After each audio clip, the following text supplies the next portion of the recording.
So, hello guys! What's up? It's me again, si Mima Alicia nyo, at nagbabalik ulit para sa ating panibagong video. So, ito na nga po guys, pinanood ko ulit ang Senate hearing, as in yung walang fast forward, talagang para mananam ko, malasap ko, yung napakawalang kwentang pang-apat na Senate hearing ni Senator Bato de la Rosa. At ito guys, ang aking napansin.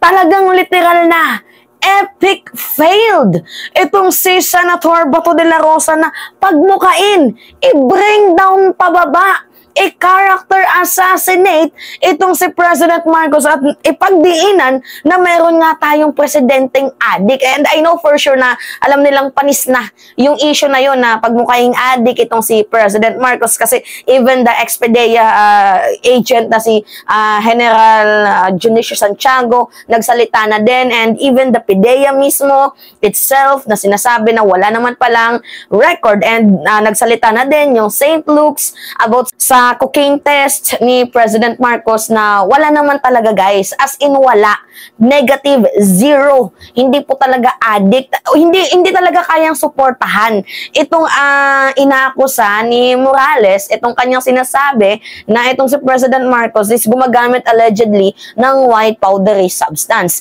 Anyway, ngayon mayroon po tayong napansin. Bukod sa pagiging epic failed, dito nga po na pagmukaing addict, itong sa President Marcos, meron po tayong isang napansin. And I know for sure na konti lang yung nakapansin nito, na itong si Senator Bato de la Rosa is hinighlight niya na itong si First Lady Liza Araneta Marcos is parang literal na allegedly mamamatay tao. Yun po guys yung yung nakita ko sa Senate hearing na yun. Kumbaga, si First Lady ang kanyang tinira sa pang-apat na Senate hearing na to. As in, kasi guys, mantakin nyo hindi nga pinapagsalita itong si Eric, itong si Picoy. Hindi niya pinapagsalita, tapos si Night and Contempt niya, well, meron naman tayong video na ipapakita sa inyo later on, pero ang gusto kong mensahe sa inyo guys, na itong si Senator Bato de la Rosa, gina-justify niya, hina-highlight niya na itong si First Lady Liza Araneta Marcos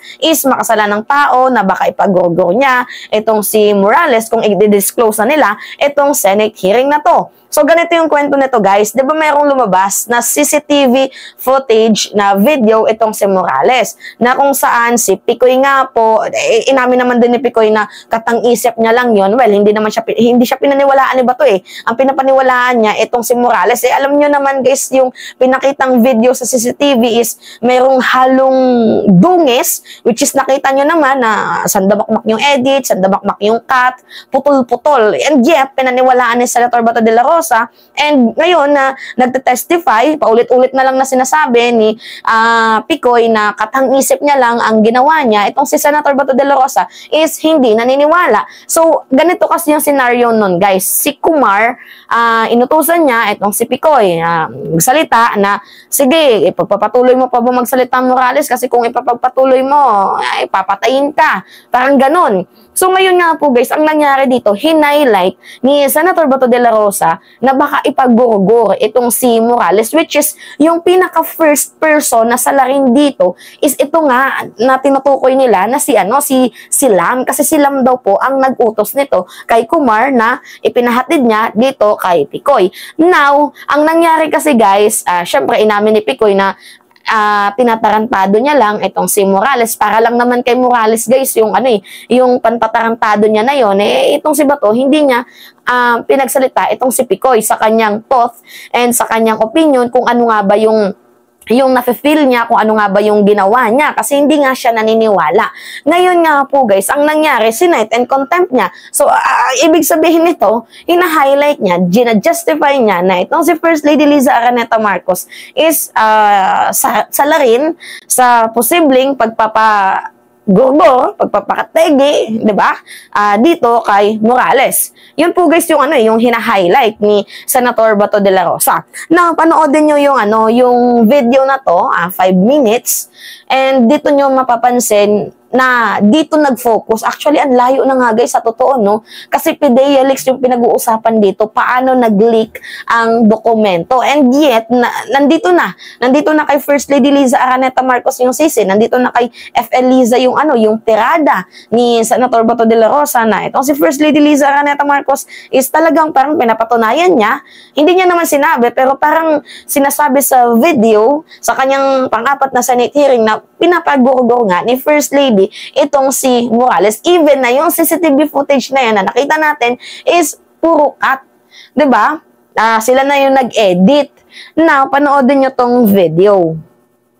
Napulkom personnel na si Picoy, kahit na sinasabi niya na katang-isip lang yung nasabi na, well, I don't believe you, Mr. Picoy. I don't believe you. In the first place, sinasabi mo na katang-isip mo yun. Pero, paano ka, alam ko yung ginawa mo ngayong discartes, afterthought na lang. Gusto mo lang magpapalusot. Diba? Napapansin nyo, pinupush through niya na parang palusot na lang yun ni Picoy. Ibig sabihin, talagang dinidiin ni Senator Bato de la Rosa na totoo ngang inutos ito ni First Lady Liza Araneta Marcos kay Kumar na ipapategi itong si Morales, na siyang inutos niya nga kay Picoy na siya yung nag-message dito kay Morales. So, di ba pansin nyo, yung talagang panggagatong ba, pangluluto, 'di ba, ni Senator Bato de la Rosa sa pang-apat na Senate hearing na to. Hindi sila nag-succeed na pagmukhang adik itong si President Marcos, pero I think this time parang mukhang nag-succeed si Bato na pagmukhang mamamatay tao itong si First Lady because pinasight and contempt niya itong si Picoy, si Eric. Pagpatuloy natin. Dahil, sabi mo, last hearing na gusto mo lang, diskarte mo lang yun para maimbitahan ka dito, para pakita ka ng mga ebidensya mo na yung dala mong papel, para mapatawag ka lang, kaya mo ginawa yun. Sinabi mo naman na hindi ka narinig, hindi mo alam na nandun si Morales nakikinig sa usapan ninyo. At hindi mo alam na mayroong video recording, may CCTV. How come na magdrama-drama ka doon kung ganon? So I don't really believe you, Mr. Santiago. Yeah, you answer. Sir, para sa akin po, sir, opinion niyo po yun eh. Pero ang katotohanan po, nasabi ko na po. Katotohanan mo? Yes, sir. Is that your truth? Yes, sir. Nalukuhin kami dito? Hindi po kayo, sir, niloloko ko, sir. Sir, hindi ko po kayo niloloko, sir. Meron ka pang daladalang... we are inviting you here to shed light on the... Yun yung papel mo doon sa CCTV recording. Yes, sir. Kaya kita inibitahan. Yes, sir. At hindi kita inibitahan dito para kunin yung expert opinion mo. May dadala ka pang papel nga tuturuan mo kami kung paano gumawa ng operation to conduct report, yung pre-operational report. Sino ka para magturo sa amin dito? Hindi ka nga naging police, hindi ka nga naging PDEA. Na Polcom employee ka lang, na-dismiss ka pa. So paano ka bigay ng expert opinion sa amin? This committee doesn't need your expert opinion here. This committee wants your answer as far as your participation. Wait lang guys. Parang hina-highlight niya na ano yung papaniwalaan namin sa'yo? Napolcam ka na, ang dami mong kaso. Parang ganon. Wow, Senator Bato de la Rosa. mukhang parang ang unfair naman na sinasabihan mo ng ganyan itong si Picoy. In fact, yung yung jukebox singer nyo na si Morales is napakadami ding kaso. And even the Supreme Court, diba, the highest judiciary ng bansang Pilipinas, hinatulan si Morales na false testimony. Diba? How can you even defend someone na puro may kaso, tapos ngayon sinasabi mo, ang unfair no guys, kung mapapansin nyo na hina-highlight nyo na ikaw napulkom ka, ang dami mong pang kaso. Hindi niya pinapaniwalaan itong si Picoy. Pero pagdating dito kay Morales na kahit madaming kaso, pinupush to niya. Ano ba talaga yung totoo dito? Senator Bato de la Rosa, para ka namang namamangka sa dalawang ilog. Naglalaro ka sa apoy or di kaya parang niluluto mo ang sarili mong taba sa sarili mong mantika. Ganon guys. Ganon yung nangyayari. Right? Anyway, pagpatuloy. in that very telling video recording sa CCTV. It's unfair for me kung hindi ko pakinggan si Kumar dito sa open hearing, tapos kayo napakinggan ko dito. As your allegation na pwedeng patayin si Morales anytime, in any kind of method, in any manner, kung mangyari yan after the hearing, kasi you are claiming na talagang magaling ka, marami kang kaso. May binanggit ako 2 kaso mo. Ngayon, nagsabi ka pa, hindi lang yan, sir. Mukhang talagang parang nakasandal ka sa pader kung magsalita ka. Diba? Na mapansin nyo, yung pang-highlight nga, panggagatas ni Senator Bato de la Rosa dito sa pang-4 na Senate hearing na to, na pinapalabas niya na what if patayin nyo itong si Morales? Which is, sino nga ba yung involved dito?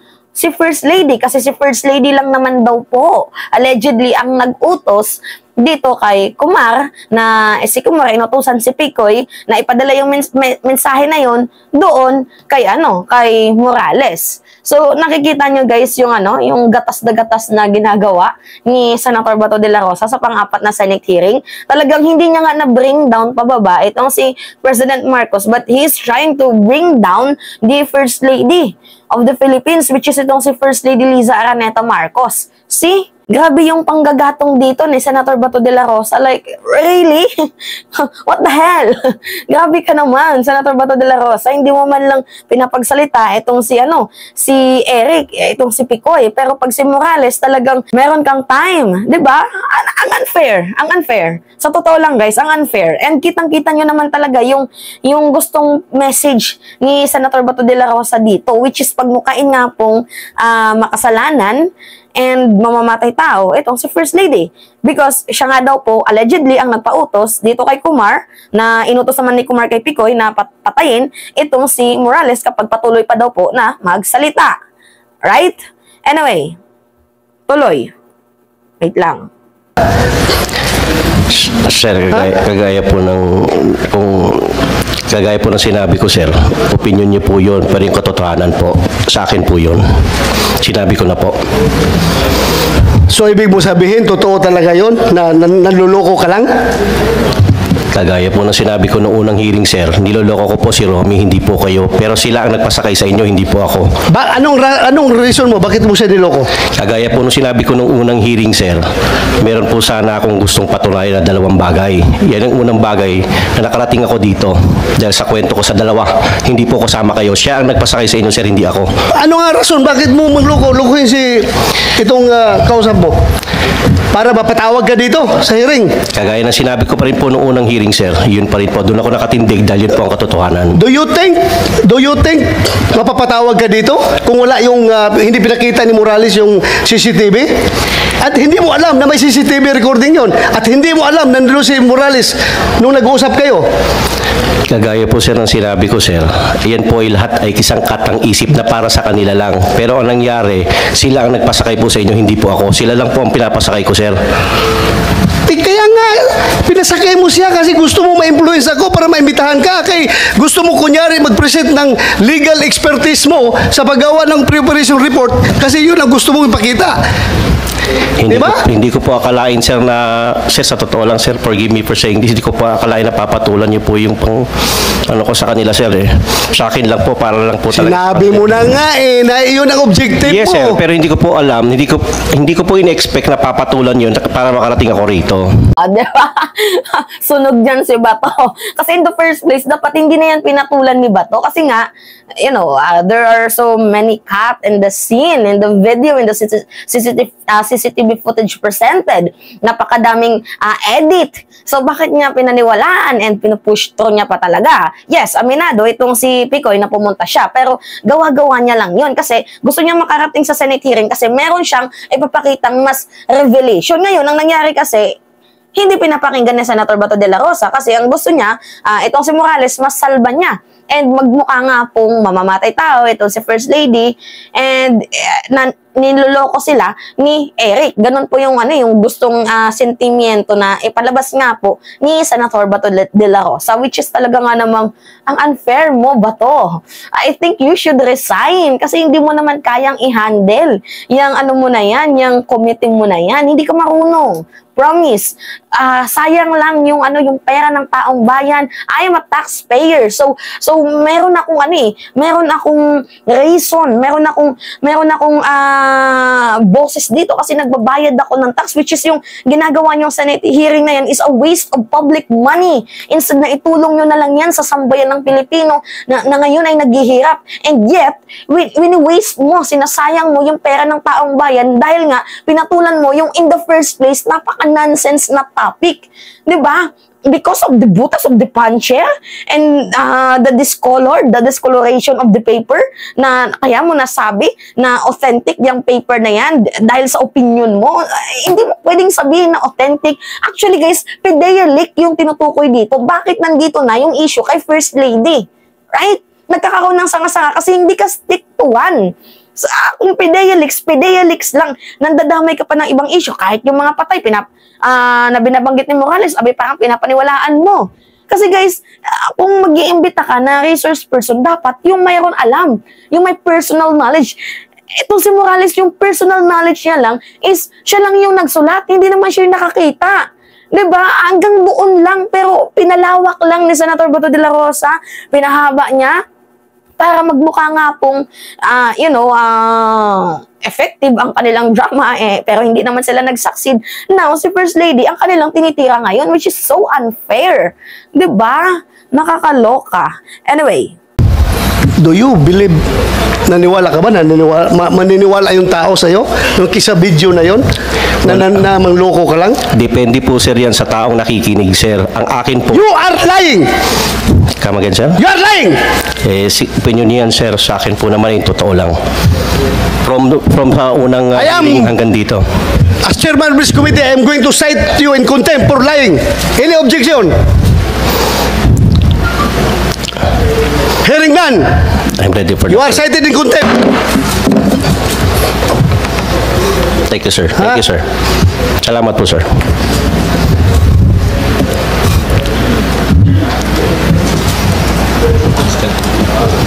Kumsik, you take custody of this person.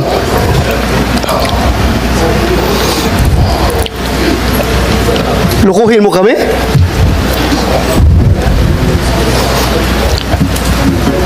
May dala na po akong bag sir. Kunin mo na yung bag ko. Ha? 1 minute suspension. Alam nyo guys, tawang-tawa din ako dito kaya. Tawang-tawa din ako dito kay ano ba pangalan nito? Kay Picoy, naka-ready na siya. Buti pa si Picoy, always handa. Anyway. Natawa lang talaga ako. Na-cite and contempt siya. May dala na pala siyang bag. Hindi na. Kasi alam na nga ni Picoy ang mangyayari. Na ipapasite and contempt siya. Kasi ayaw siyang paniwalaan ni Senator Bato de la Rosa. Kasi ang ini-insist niya na totoo yung CCTV footage ni Morales. Nakitang-kita naman sa video na in the first place, meron pong editing na nangyari doon. Diba, kita nyo, ngayon, ang pinupursyon nila na i-bring down pababa si First Lady. Pero hindi naman sila nag-succeed na ma-bring down pababa itong si President Marcos. So, dito sila nag-focus kay First Lady Liza Araneta Marcos. Tingnan nyo, may mga tililing talaga tong mga hayop na to. Kung hindi ba naman kayo nag-iisip ng tama, kung may utak ba naman kayo, nandadamay kayo ng mga taong hindi naman involved. PDEA leak yung usapan dito, pero bakit napunta dyan kay First Lady? PDEA leak, sino nag-leak ng dokumento? It's not part of the Senate hearing, and it is not the objective of that Senate hearing. 'Di ba? Yung mga sanga-sanga na yan, ang ano dito, para malaman kung sino yung nag-leak, kung totoo man ang dokumento. Pero we all know the document is all fabricated, and yet Bato de la Rosa still believe and still refuse the commentaries, the suggestion of the other senators, also the former, what do you call this, PDEA General na si Junicio Santiago, even the attorney, hindi niya pinapaniwalaan kasi yung kanyang opinion is totoo, yung sinasabi ni Morales na totoo, yung authentic yung papers dahil nga may butas ng puncher. Diba? Tingnan nyo guys kung saan na napunta. Dito na kay First Lady. Kasi hindi nga sila nag-succeed sa pag-bring down, diba, to a character assassinate the image of the president. Hindi sila nag-succeed. So, dito sila kay First Lady, which is yun din yung ginagawa ni Maharlika na tirahin si First Lady, right? Diba? Nakakaloka. Talagang sinisira ni Bato de la Rosa ang araw ko ngayon. Kakabalik ko pa lang. Pero talagang sinisira nga. Anyway, sa mga ano dyan, na-miss ako. Maraming salamat sa inyo ha. It's been a long time. 5 days ago since we have a last vlog, and we have so many topic that we miss. And I hope na sana patuloy nyo pa din akong subaybayan. So, kasi mahalaga po yung pinunta natin doon. Actually, gusto kong mag-rant. Kasi ako, I'm from Northern Samar, and pumunta ako doon sa rally na yun just to give support for the president. But yung iba pong mga grupo, because of the money, ibang mga vlogger, hindi sila pumunta kasi wala daw pong bayaran na nangyari. Guys, wag naman po tayong ganon na may sweldo na nga kayo sa YouTube, tapos gusto nyo pa, babayaran pa kayo ng gobyerno.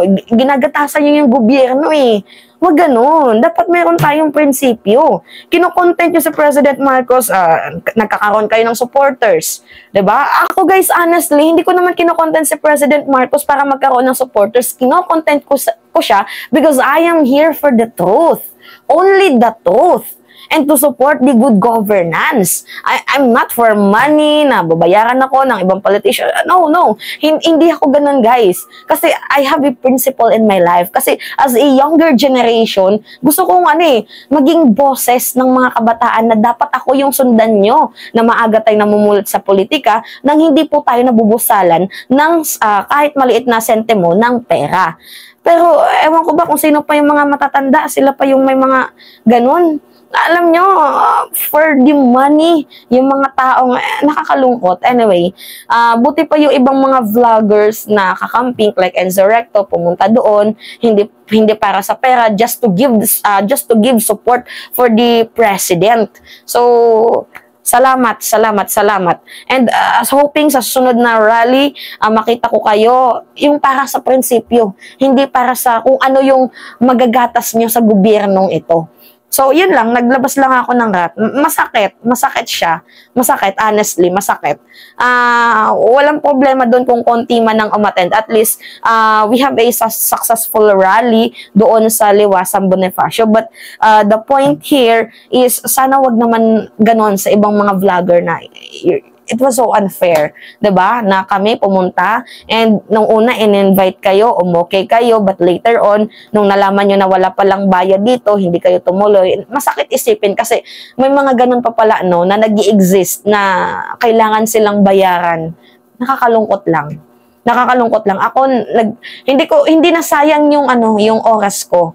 Kahit madami akong na-miss na vlogs. 'Di ba kasi minsan sa isang araw, nag-upload ako ng 6 or 7 content para lang masatisfied yung mga cravings ng ating mamamayang Pilipino na gusto nila time to time nag-a-update tayo. Pero I have so many vlog na na-miss. Pero hindi ako nagsisi doon because nagbiyahe ako from Northern Samar just go to Liwasang Bonifacio to give support for the president kasi masyado na siyang kinakawawa ng kabilang kubol.